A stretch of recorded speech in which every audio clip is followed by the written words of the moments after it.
Topic po natin ngayon ay yung surrender, stand firm, and be still. Di ba po ang dami pong nangyayari ngayon sa buong mundo po? Katulad po nito. Di ba, sabi po dito sa news, yung DOE, mag-i-spike na naman yung kuryente, tataas na naman po yung kuryente natin. At sabi din ng DENR, na yun nga po, magkaka-water bankruptcy na po tayo. Sabi, ano po nararamdaman natin, di ba nakakatakot po? Di ba magiging anxious po tayo? Katulad po ng sa flood control, di ba po, ang daming mga corruptions, gano'n po, at saka yung price hikes, lahat ng mga bilihin ay tumataas na po ngayon. At yung ngayon po, ano pong pinaka-latest na balita, di ba po yung linggo?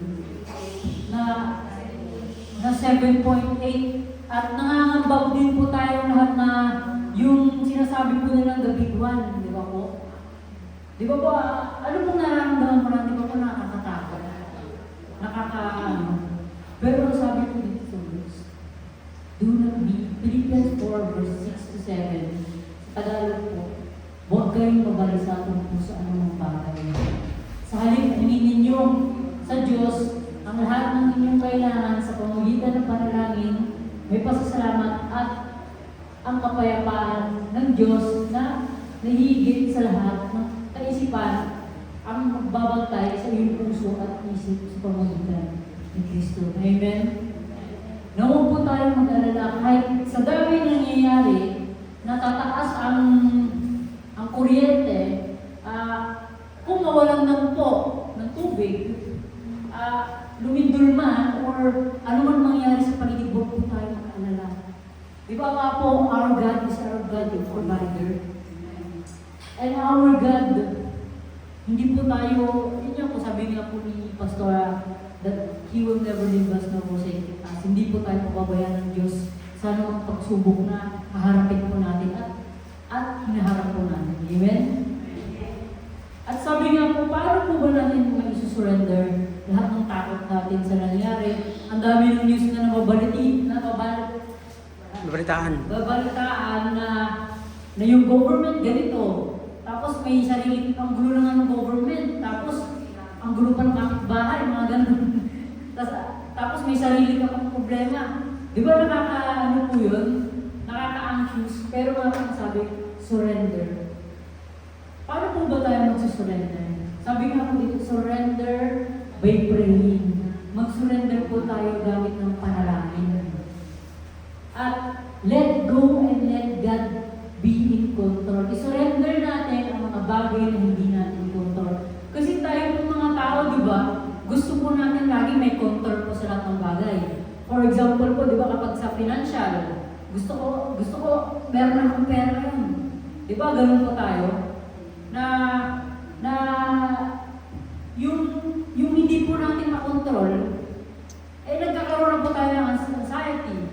Yung ganun po, yung nag-aalala na tayo, bigat na sa damdamin. Pero sabi nga, surrender by prayer. I-surrender po natin. At lagi po natin tandaan na trust God that He is in control. Magtiwala po tayo na si God lang po ang may control ng lahat. Amen? Amen. At sabi nga po, keep your lives free from the love of money and be content with what you have, for God has said, never will I leave you, never will I forsake you. Yan po ang promise ni God, na hindi po tayo iiwan, hindi din po tayo pababayaan. Amen? Na sa kabila ng pagtaas ng lahat ng mga bilihin, at nagpo-provide pa din si God po sa atin. Gumagamit po siya ng mga tao, gumagamit din po siya yung mga resources sa paligid po. Amen? Amen. At yun nga po, come to me, all who you are. Lumapit po tayo kay Lord. Lahat po ng may mga mabibigat na problema, lahat po ng mga iniisip natin, financial man yan o lahat ng problema na mabibigat. Kapag lumapit kayo kay Lord, ay siya lang makakapagbigay sa atin ng kapayapaan. Amen? At next po, trust in the Lord with all your heart and lean not on your own understanding. In all your ways, submit to Him, and He will make your paths. Ibig sabihin po, magtiwala po tayo ng buong puso kay Jesus. At huwag po tayo mag-lean sa sarili nating kaisipan, sarili nating kakayanan. At dapat po tayo mag-submit sa Kanya dahil ang Lord lang ang makakapagtuwid ng daan. Amen. Number 2 po, stand firm with your faith. Paano niyo po ba ma-stand firm ang inyong faith kung yun nga po, ang dami ng kaguluhan? Di ba po? Ang dami kaguluhan. Di ba ang hirap gawin? Mahirap po gawin. Pero sabi nga po, stand firm with your faith. Di ba na-surrender na po natin lahat ng mga ating iniisip, lahat ng ating mga problema. Ngayon po, we should stand firm with our faith, ang ating pananampalataya. Sabi nga po dito, root yourself with God's Word. Paano po natin ma-stand firm yung faith po natin sa pamamagitan po ng pagbabasa ng Bible? At relies on God's strength. Isurrender natin kay God na siya lang ang may kakayahan gawin ang imposible ay nagiging posible. Amen po? Na mag-rely tayo kay God, hindi sa sarili nating kakayanan, kundi kay God lang po tayo mag-rely. Sa dami na pong nangyayari sa mundo, yun nga po, na mag-rely tayo kay God, na kahit anumang problema ang dumating sa atin, hindi pa rin tayo matitinag. Amen po? Amen. At sabi nga po, perseverance and deepened reliance on God. Magtiwala kay God. Na lahat ng bagay, lahat ng problema, at yun nga po, tandaan po natin mas malaki po ang Diyos natin kaysa sa problema. Amen, Amen. Po? Amen. Hold fast on God's promises. God will never, ano po ba yung promise po ni God? Di ba sabi po dito, God will never leave you nor forsake you. Hindi ka niya iiwan, hindi ka niya pababayaan. Na kahit anumang dumating na problema, basta you just need to stand firm with your faith at magtiwala sa Kanya. Amen? Amen. Next naman po, be on your guard, stand firm in faith, be courageous, be strong. Lagi po tayong mag-guard ng puso po natin at isipan at mag-stand firm po tayo sa faith natin at maging malakas, matatag at matapang. Be still. Ang be still, it's a command po yan. Now, we only need to be still na wala na tayo dapat gawin. Dahil lahat kapag, di ba po kapag sinurrender po natin at nagtiwala po tayo kay God, na we only need to be still. Kasi nga po, hindi man po natin nakikita ang ginagawa ng Diyos, pero gumagalaw po siya sa ating buhay.